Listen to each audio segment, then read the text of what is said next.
कहाँ गई लंकापति रावण की सोने की लंका? कैसे मिली थी रावण को ये सोने की लंका? सोने की लंका का सारा सोना आखिर कहाँ गया? सोने की लंका किसने बनाई थी? क्या वास्तव में मौजूद थी एक सोने की लंका? सोने की लंका के सबूत भी मिल गए हैं। सोने की लंका आखिर कैसे जल गई थी जबकि सोना जलता नहीं?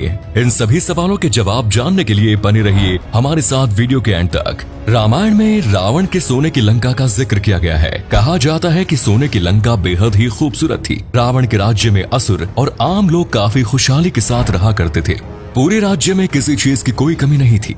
रावण ने अपने अनुष्ठानों और पराक्रम के बल पर कई देवताओं को लंका में बंदी भी बनाया हुआ था। लेकिन रामायण में कहीं भी ये वर्णन नहीं किया गया कि रावण की मौत के बाद सोने के महल और राज्य का आखिर क्या हुआ। रावण के वध के बाद भगवान श्री राम ने रावण के भाई विभीषण को लंका का राजा बना दिया था। लेकिन इसके बाद सोने की लंका आखिर कहाँ गायब हो गई? ऐसे में ये शंका भी कई बार पैदा हो जाती है कि क्या वास्तव में सोने की लंका हुआ करती थी या नहीं, और अगर थी तो इतना सारा सोना आखिर गया कहाँ? आपको बता दें कि आज की लंका में सच में एक ऐसा राज्य हुआ करता था जो पूरी तरह सोने के बना हुआ था। इसके बारे में कई बातें प्रचलित है। कुछ जानकारों के मुताबिक इंग्लैंड में एक समय ऐसा हुआ करता था कि लोगों के घरों में बेशुमार सोना था। लोग सोने के बर्तनों में खाना खाते थे। चम्मच और गिलास भी सोने के बने हुए थे। ये स्थिति दूसरे विश्व युद्ध से पहले तक बनी हुई थी। इंग्लैंड में ये सारा सोना भारत और लंका से ले जाया गया था। सन 1872 में भारत से एक जहाज भरकर सोना लंका ले जाया जा रहा था कि तभी श्रीलंका के पूर्वी तट पर जहाज के प्रोपेलर में कुछ खराबी आ गई। जहाज खराब हो गया और तूफान में फंस गया। सोने से लदे जहाज को कैप्टन ने तूफान के बीच में ही छोड़ दिया और अपनी जान बचाकर श्रीलंका के तट पर पहुंचने में कामयाब रहे। तूफान इतना तेज था कि पूरा जहाज जलमग्न हो गया। तूफान के शांत हो जाने के बाद जहाज को ढूंढने का काम शुरू किया गया। ब्रिटिशर्स ने जहाज को ढूंढने की बहुत कोशिश की, लेकिन उन्हें सोने से लदा वो जहाज नहीं मिला। उस जहाज पर सारा सोना चोरों का लूटा हुआ था। सन 1905 में एक बार फिर अंग्रेजों ने जहाज की तलाशी शुरू की। इसके लिए एक कमेटी और टीम बनाई गई और बड़े पैमाने पर जहाज ढूंढने का काम शुरू हुआ। इस बार अंग्रेजों की मेहनत रंग लाई और उन्हें समुद्र में डूबा हुआ सोना मिल गया। इन सब बातों का जिक्र हेनरी राफेल ने अपनी किताब माई जर्नी ऑफ इंडिया में किया। सोने को समुद्र से बाहर निकाला गया। सोने की जब जांच की गई तो हर कोई हैरान रह गया, क्योंकि जांच में पाया गया कि वो सोना 1872 में डूबे हुए जहाज का नहीं है, बल्कि वो हजारों सालों से सोना समुद्र में पड़ा हुआ है। ये सोना रावण की लंका का ही था जो जलमग्न हो गई थी। समुद्र से सोना निकाला गया और 185 जहाज सोना भरकर इंग्लैंड में भेजा गया। हेनरी राफेल ने यह भी लिखा है कि उन्हें जब इस बात की जानकारी मिली तो उनका ट्रांसफर साउथ अफ्रीका कर दिया गया। रावण की ये लंका त्रिकुटाचल पर्वत पर बनी हुई थी। ये पर्वत असल में 3 पहाड़ियों की श्रृंखला है, जिनमें पहले पर्वत का नाम सुबेल है। ये वही स्थान है जहाँ रावण और राम की सेना के बीच युद्ध हुआ। दूसरे पर्वत का नाम नील है और इसी पर्वत पर रावण की लंका मौजूद थी। और तीसरा पर्वत का नाम सुंदर पर्वत है, जहाँ पर अशोक वाटिका बनी हुई थी। ये वाटिका आज भी मौजूद है और यहीं पर माता सीता का अपहरण करके रावण ने उन्हें रखा।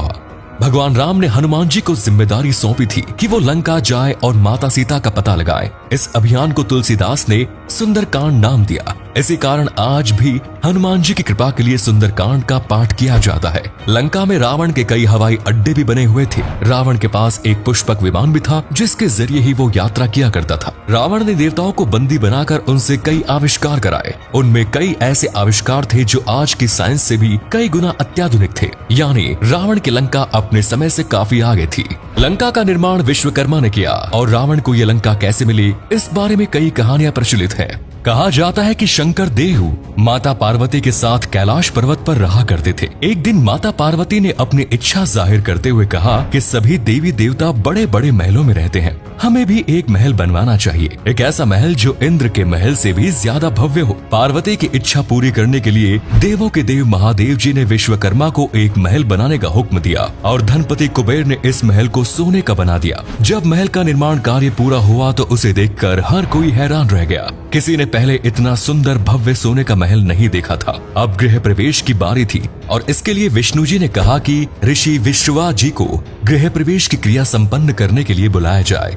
ऋषि विश्रवा ने पूरे विधि विधान के साथ गृह प्रवेश का कार्य कराया। शंकर जी और पार्वती जी ने ऋषि विश्रवा से कहा कि आपको गुरु दक्षिणा में क्या चाहिए। पहले तो ऋषि विश्रवा ने कहा कि उन्हें कुछ नहीं चाहिए, लेकिन शंकर देव ने कहा कि बिना गुरु दक्षिणा के ये अनुष्ठान अधूरा है। सोने का महल देखकर ऋषि के मन में लालच आ गया और गुरु दक्षिणा में उन्होंने रावण से ये महल मांग लिया। इस पर पार्वती को बहुत क्रोध आया और उन्होंने ऋषि को श्राप दिया कि एक दिन ये महल जलकर नष्ट हो जाएगा। उसी श्राप के कारण हनुमान जी ने लंका का सर्वनाश किया। ऋषि विश्रवा से ये महल कुबेर को मिला और रावण ने बाद में कुबेर से ये महल छीन लिया। एक अन्य कथा के अनुसार एक बार रावण कैलाश के ऊपर से गुजर रहा था, तभी उसकी नजर भगवान शिव के सोने के महल पर पड़ी। रावण ने ब्राह्मण का रूप धारण किया और भगवान भोलेनाथ के पास भिक्षा लेने के लिए पहुंचे। भिक्षा में उन्होंने भोलेनाथ जी से उनके सोने का महल मांग लिया। इससे पहले ही पार्वती कुछ बोल पाती महादेव ने रावण को तथास्तु कहते हुए आशीर्वाद प्रदान कर दिया। इसके अलावा भी सोने के महल और सोने की लंका के बारे में कई बातें प्रचलित है।